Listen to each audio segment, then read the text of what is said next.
Hi, Tim Blankenship here at Divorce661.com. In this video, we're talking about the income and expense declaration and whether or not it needs to be filed. So when you go through a divorce, you have to do your financial disclosures. This is an income and expense and schedule of assets and debts.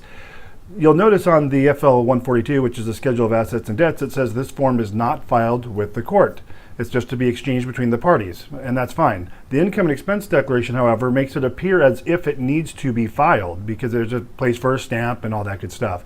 So what I want people to know is, and my interest is in having our clients, of course, and anyone watching these videos, give the court as little information as possible because potentially this is public record. So if you don't necessarily want your finances out in the open for someone to go pull a copy of your income and expense declaration to see what you do or how much you make or your bills and so forth, there are certain circumstances where the income and expense does not need to be filed.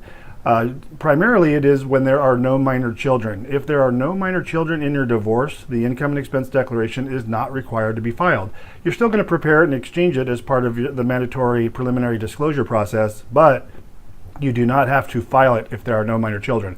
In the alternative, you get the same question. People who have children who maybe have an agreement for support or don't want child support, they ask, Tim, why do we have to still do the income and expense? It's just a mandatory form when there are minor children. But if there's no minor children, you do not need to file the income and expense declaration. Tim Blankenship, Divorce661.com. Thanks so much for watching.